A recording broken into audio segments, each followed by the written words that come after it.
Hello students of 8th class, subject SST, and today we are going to read lesson number 3. This is your lesson number 3, colonialism and tribal societies, यानी उपनिवेशवाद और आदिवासी समाज. Let's start the chapter. Tribal people always lived together in groups or communities.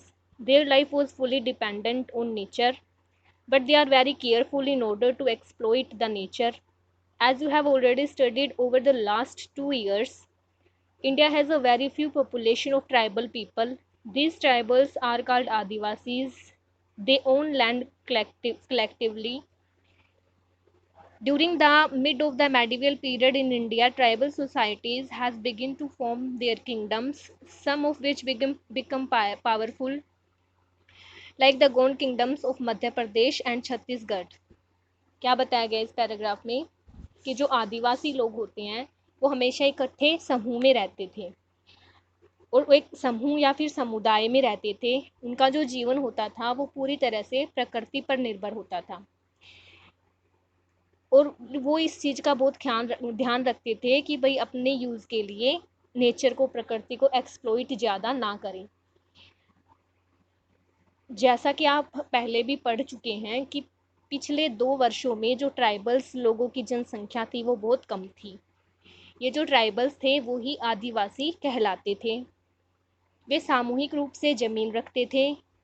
Bharat में मध्यकाल के mid के दौरान जो ट्राइबल सोसाइटीज़ थी उसने राज्य की शुरुआत की. उनमें से कुछ जैसे मध्य प्रदेश और छत्तीसगढ़ के गोंड किंगडम्स की तरह पावरफुल बन गए.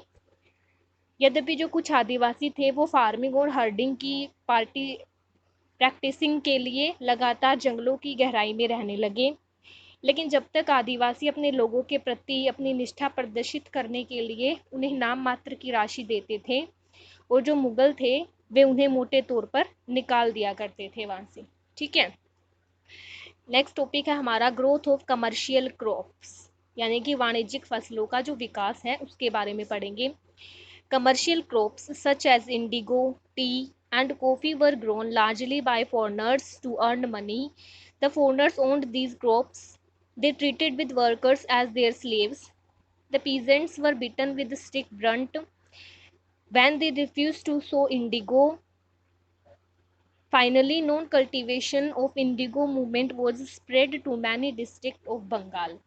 यानी कि जो वाणिज्यिक फसलें थी जैसे कि इंडिगो, टी और कॉफ़ी, उनकी बड़ी मात्रा में ज़्यादा पैसे कमाने के लिए जो फोल्डर्स थे उनने के द्वारा उगाई जाती थी ये सारी फसलें, क्योंकि इनकी मांग ज़्यादा होती थी और उनसे उनको प्रॉफिट ज़्यादा होता था फॉरनर्स को. तो जो विदेशी थे उन्होंने ये सब फसलें अपने पास रखी और वे अपने वर्कर के साथ गुलाम की तरह ट्रीट करते थे. किसानों को लाठियों से पीटा जाता था. जब वे इंडिगो फसल उगाने को मना करते थे उन पर टॉर्चर किया जाता था और अंत में बंगाल के अनेकों डिस्ट्रिक्ट में इंडिगो न उगाने का मूवमेंट शुरू हो गया. The Gujarati and Marwari moneylenders exploited the situation of their pitiable state against heavy land revenue. यानी कि जो गुजराती और मराठी साहूकार थे उन्होंने अपने दयनीय राज्यों के भारी राजस्व के विरुद्ध स्थिति का फायदा उठाया और इसी तरह बंगाल और असम में भी मूवमेंट को लॉन्च किया गया और असम में जो रायतवाड़ी क्षेत्र था वहाँ पे किसानों ने खुद को सामूहिक सभाओं में संगठित किया और राजस्व का भुगतान नहीं किया. ठीक है, यानी कि उन्होंने उसके अगेंस्ट आवाज़ उठाई. नेक्स्ट आता है change in life of tribal after colonialism, यानी कि उपनिवेश के बाद जो लोगों की लाइफ में ट्राइबल्स लोगों की यानी कि आदिवासी के लोगों के जीवन में क्या बदलाव आया उसके बारे में पढ़ेंगे. एंड द फर्स्ट टॉपिक है हमारा पॉलिटिकल इम्पैक्ट. पॉलिटिक यानी कि राजनीतिक क्या प्रभाव पड़ा. The tribal chiefs were deprived of their independence, authority and administration powers. They wanted to retain their lands and titles but had to follow the British rules and laws. यानी कि जो tribal chiefs थे वो अपनी independence को, authority और administration से वंचित हो गए थे और वे अपनी भूमि और खिताब को बरकरार रखना चाहते थे, लेकिन ब्रिटिश नियमों और कानूनों का पालन करना पड़ा उन लोगों को. और जो आदिवासी थे उन्होंने जमीन के संयुक्त स्वामित्व को लेकर गड़बड़ी हुई उनके साथ। परिणाम क्या निकला? परिणाम स्वरूप जो ट्राइबल सोसाइटी थी उनके बीच टेंशन और संघर्ष शुरू हो गए। और जो चीफ ब्रिटिश ऑफिशियल्स थे वो उनको पुरस्कार पे करने के लिए फोर्स किया जाता था और उन्होंने अपने आदमियों को ब्रिटिशों की रिक्वायरमेंट के अनुसार ट्रेन करने पर भी फोर्स किया जाता था उनको। ठीक है, नेक्स्ट है हमारा इकोनॉमिक इम्पैक्ट, यानी कि अर्थव्यवस्था पर क्या अर्थव्यवस्था पर क्या प्रभाव पड़ा। The tribals were very upset and reduce to the rank of labourers economically. The British opposed the Jhum system of cultivation because this system required movement from one plot to another plot of land. The British thought that if it would be difficult to control over the tribals who were constantly on a move, in order to ensure control as well as a regular source of revenue, the British introduced them to land settlements in the forest areas and fixed the revenue demands of each area. यानी कि जो आदिवासी थे बहुत दुखी हुए वो, और आर्थिक रूप से श्रमिक कम कर दिए गए। लेकिन जो ब्रिटिश खेती के झूम सिस्टम के जो ब्रिटिश थे वो झूम खेती के खिलाफ थे, क्योंकि इससे जो थी जो प्रणाली के लिए एक भूखंड से दूसरे भूखंड तक आंदोलन की आवश्यकता थी। ब्रिटिश ने क्या सोचा कि इस प्रकार जो ट्राइबल्स हैं उन पर कंट्रोल करना डिफ़िकल्ट हो सकता है, क्योंकि वो एक जगह से दूसरे जगह पर अगर वो इकट्ठे रहेंगे तो ब्रिटिश उन पर ध्यान ज़्यादा रख सकते हैं, है ना, कि वो क्या कर रहे क्या नहीं कर रहे, और एक साथ ही बहुत ज़्यादा लोगों को अपनी नज़रों के सामने रख सकते हैं। लेकिन अगर झूम खेती होगी, झूम खेती क्या होती है, एक फसल किसी एक जगह पे उगाई जाती थी, फिर दूसरी फसल के लिए किसी और जगह पे भेजा जाता था, यानी कि इस तरह से जो मजदूर है वो भी बट जाते हैं, है ना। तो ये ब्रिटिश ने सोचा कि अगर झूम खेती पर बैन लगा दिया जाए तो सबको अपने कंट्रोल में रखा जा सकता है। ट्राइबल पर कंट्रोल करने के लिए और आय के स्रोत के लिए ब्रिटिश ने ट्राइबल्स को लैंड सेटलमेंट के बारे में इंट्रोड्यूस किया, कि लैंड सेटलमेंट यानी कि एक जगह पर रह करके खेती करना, और प्रत्येक क्षेत्र के लिए फिक्स्ड रिवेन्यू की डिमांड की। ठीक है, यानी कि कराधान जो होगा वो अलग अलग लैंड के लिए अलग अलग तरह से फिक्स कर दिया गया।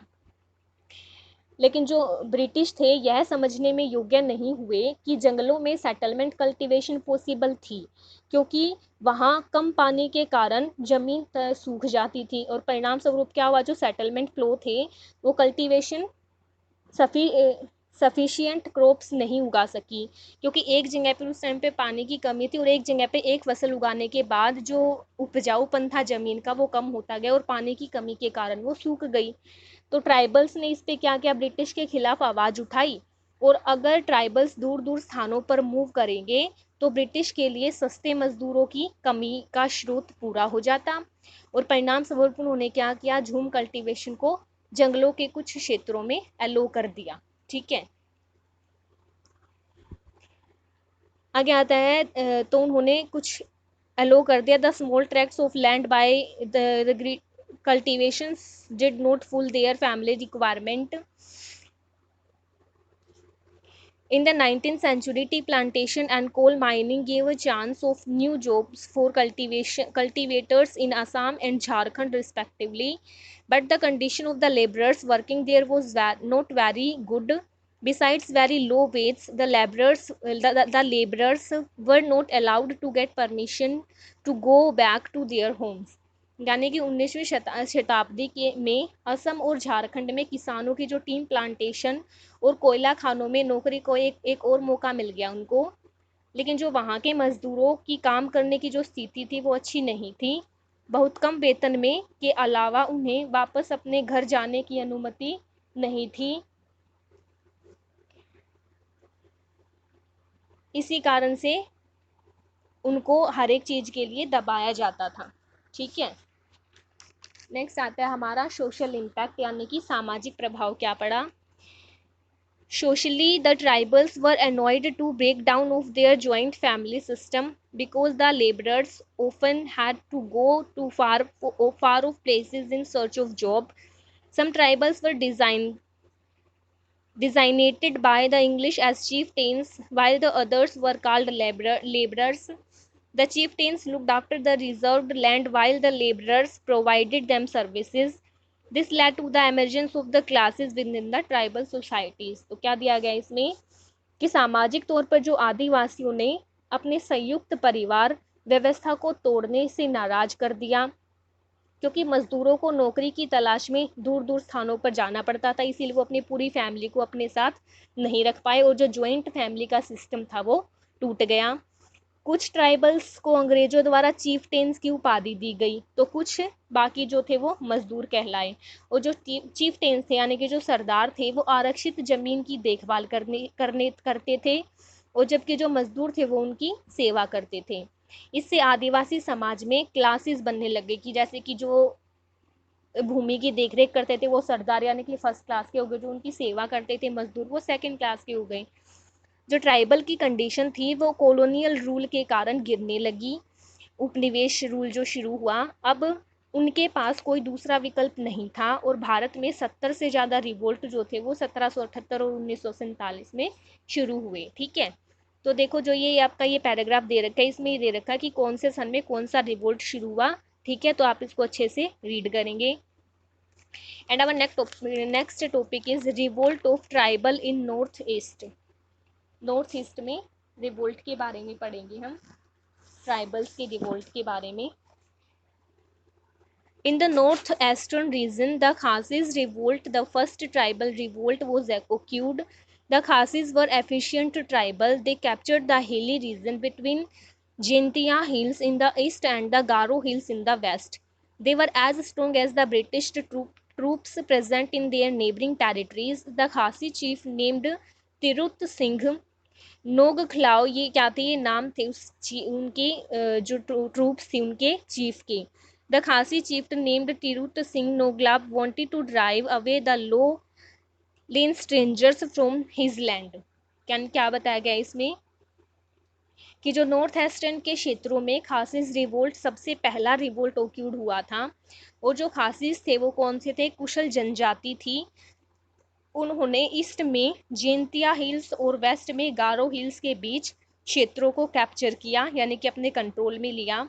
वे इतने ताकतवर थे जितने अपने पड़ोसी क्षेत्रों में अंग्रेज सैनिक मौजूद थे। ठीक है, जो रिवोल्ट था वो 1829 से 1833 के बीच ओक्यूड हुआ था, और बड़ी संख्या में जो यूरोप और बंगाली थे वो नोगखलो के द्वारा मारे गए थे। जहां एक तरफ ब्रिटिश खासीज के साथ लड़ाई में व्यस्त थे, वहीं दूसरी तरफ क्या हुआ, दूसरे जो हिल ट्राइब थे उन्होंने सिंथास ने खुला विद्रोह कर दिया। वहां पे हिल ट्राइब ने सिंथोज ने खुला विद्रोह कर दिया, और इससे जो खासीज को थी उनको मदद मिल गई। और जो खासीज और सिंथोज थे ये अलग अलग जातियां थी, उन दोनों ने इकट्ठा मिलकर ब्रिटिश के अगेंस्ट लड़ाई शुरू कर दी, और पूरी यूनिटी ने इकट्ठा होकर कुमार रूपचंद को अपना ब्रिटिश की लड़ाई के खिलाफ अपना राजा चुना। ठीक है, that's all for today, and remaining chapter we will be continuing in next class. तो तब तक आप इस चैप्टर को अच्छे से रीड करेंगे। ओके।